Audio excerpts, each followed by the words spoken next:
Assalamualaikum warahmatullahi wabarakatuh. Sahabat Syiar Islam, kali ini saya akan membahas kisah perjuangan Sultan Muhammad Al-Fatih, sang penakluk Konstantinopel. Sultan Muhammad Al-Fatih, atau yang biasa dikenal sebagai Mehmed II, ialah sosok penguasa Utsmaniyah yang ketujuh. Ia berkuasa pada tahun 1444 sampai 1446 dan 1451 sampai 1481. Selain itu, Mehmed II memiliki banyak keberhasilan di masa kepemimpinannya. Tetapi yang paling bersejarah adalah keberhasilannya menaklukkan Konstantinopel pada tahun 1453. Hal ini membuatnya mendapat julukan sang penakluk atau Al-Fatih. Sebelum melanjutkan kisah ini, sebaiknya teman-teman untuk subscribe video ini terlebih dahulu. Sultan Muhammad Al-Fatih lahir pada 30 Maret tahun 1432 di Edirne, Turki. Ia merupakan putra dari Sultan Murad II dan Hamahatun. Mehmed II mendapatkan pendidikan yang sangat baik dalam berbagai bidang, termasuk ilmu agama, seni, dan ilmu militer.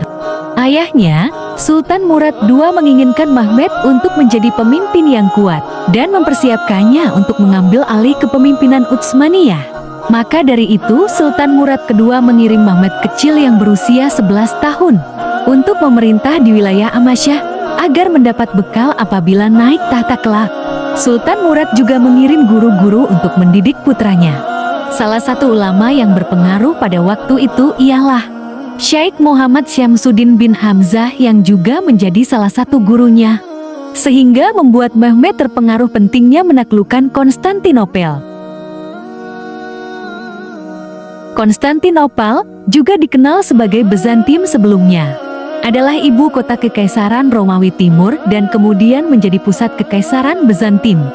Kota ini terletak di semenanjung Balkan dan dikelilingi oleh laut, yaitu Laut Marmara di sebelah selatan dan barat, serta Laut Hitam di sebelah utara. Pada tahun 330 Masehi, Kaisar Konstantinus I mendirikan kembali kota ini sebagai ibu kota baru Romawi dan dinamai Nova Roma. Namun, segera setelah kematiannya, kota ini berganti nama menjadi Konstantinopolis, kota Konstantinus, untuk menghormati pendiriannya. Kemudian nama kota ini diubah lagi menjadi Istanbul setelah penaklukan oleh Sultan Muhammad Al-Fatih pada tahun 1453. Di dunia Kristen, kota ini menjadi yang terpenting dalam segi kebudayaan dan kesejahteraan, utamanya pada masa Wangsa Komnenos. Konstantinopel mengalami berbagai upaya menaklukkan yang dilakukan oleh banyak pihak. Para pemimpin Muslim dari generasi ke generasi berusaha menaklukkan kota tersebut. Pertama kali upaya penaklukan di masa pemerintahan Muawiyah bin Abi Sufyan. Namun usaha tersebut tidak membuahkan hasil. Pada saat Mehmed kembali naik tahta di usia 19 tahun. Setelah kematian ayahnya pada tahun 1451. Ia memusatkan perhatiannya untuk memperkuat angkatan laut Utsmani untuk persiapan penaklukan Konstantinopel. Sultan Muhammad Al-Fatih percaya akan prediksi Nabi Muhammad Shallallahu Alaihi Wasallam yang disabdakan dalam sebuah hadits yang artinya kota Konstantinopel akan jatuh ke tangan Islam. Pemimpinnya yang menaklukkannya adalah sebaik-baik pemimpin, dan pasukan yang berada di bawah komandonya adalah sebaik-baiknya pasukan. Hadis riwayat Ahmad bin Hanbal. Di tepi selatan Bosforus bagian Asia, telah berdiri benteng Anadolu Hisan yang dibangun oleh Sultan Bayezid I. Mehmed menindaklanjuti dengan membangun benteng Rumeli Hisan yang lebih kokoh di tepi Eropa Bosporus. Kota Konstantinopel ditaklukkan oleh Sultan Muhammad Al-Fatih sekitar 3 bulan lebih. Pasukan tentara Sultan Muhammad Al-Fatih membutuhkan perbekalan makanan, minuman, obat-obatan, dan keperluan lain yang cukup banyak.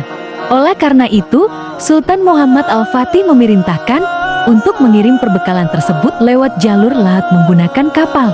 Hal ini karena Sultan Muhammad Al-Fatih beranggapan letak kota ini dikelilingi lautan, dengan cara tersebut bantuan akan cepat tersampaikan.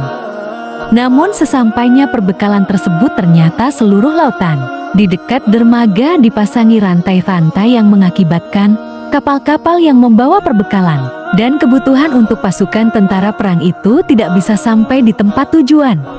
Rantai-rantai tersebut membentang di Selat Bosforus, dan di sebelah selat tersebut terdapat daratan yang isinya perbukitan.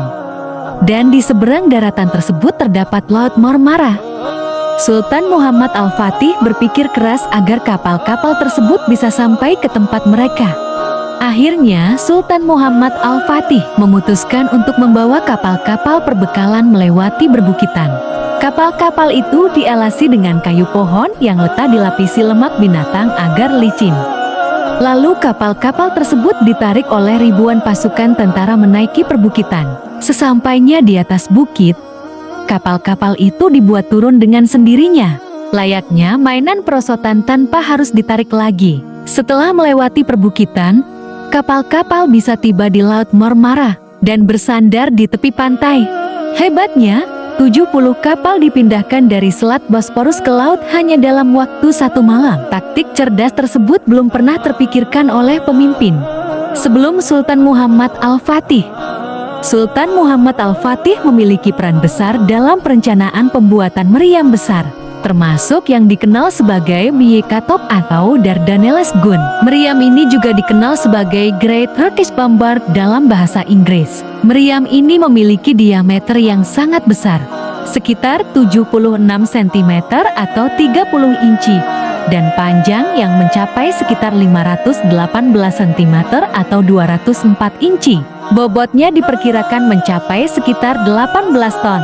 Meriam ini mampu menembus tembok pertahanan kota Konstantinopel. Proyektil yang ditembakkan oleh Beylikatop diketahui mampu melempar batu-batu besar ke jarak yang signifikan. Penggunaan meriam besar seperti Beylikatop memiliki dampak besar dalam pengepungan Konstantinopel. Tembok-tembok kota yang dulu dianggap tak terkalahkan menjadi lebih mudah dihancurkan dengan meriam ini, membuka jalan bagi pasukan Utsmaniyah untuk masuk ke dalam kota. Beylikatop menjadi salah satu inovasi militer yang menandai perkembangan teknologi meriam pada masa itu, dan memiliki peran yang signifikan dalam kesuksesan penaklukan Konstantinopel oleh Sultan Mehmed II. Penaklukan Konstantinopel oleh Mehmed II menandai akhir Kekaisaran Romawi Timur dan awal Kesultanan Utsmaniyah sebagai kekuatan besar di wilayah tersebut. Strategi militer yang cerdik, termasuk penggunaan artileri, strategi kelautan, dan penaklukan tembok pertahanan, membuat penaklukan ini menjadi salah satu momen yang paling bersejarah dalam sejarah militer dan dunia Islam. Banyak faktor yang mendasari orang-orang terinspirasi oleh Sultan Muhammad Al-Fatih Mehmed II, termasuk dari faktor-faktor tersebut melibatkan kombinasi kualitas kepimpinan, kecerdasan strategis, dan pencapaian besar dalam sejarah. Ia menunjukkan keberanian dan determinasi yang luar biasa dalam menaklukkan Konstantinopel. Meskipun sempat beberapa kali gagal menaklukkan Konstantinopel, tetapi dengan kegigihan dan strategi yang sangat apik, ia akhirnya mampu menaklukkannya. Strategi dan taktiknya membuktikan bahwa kesiapan dan perencanaan yang baik dapat mengatasi tantangan yang sangat besar.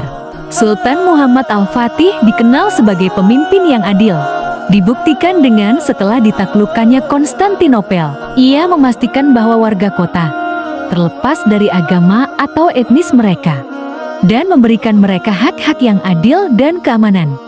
Meskipun dikenal sebagai penakluk militer, ia juga dihargai karena dukungannya terhadap ilmu pengetahuan dan seni.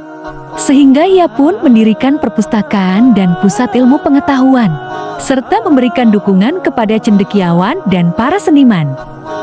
Tidak hanya terbatas pada pencapaian militer, Sultan Muhammad Al-Fatih juga melakukan reformasi di berbagai bidang, termasuk administrasi dan ekonomi, menunjukkan visi dan pemikiran jangka panjang dalam membangun dan memajukan kekaisarannya.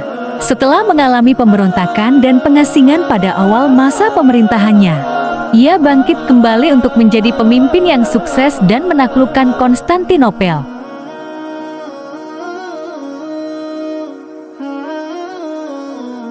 Mungkin sekian yang bisa saya sampaikan atas kisah Sultan Muhammad Al-Fatih sang penakluk Konstantinopel. Kurang dan lebihnya saya mohon maaf bila ada kesalahan kata atau penulisan kata, mohon dimaafkan. Untuk teman-teman yang sudah setia dan menonton video ini sampai selesai, saya ucapkan terima kasih.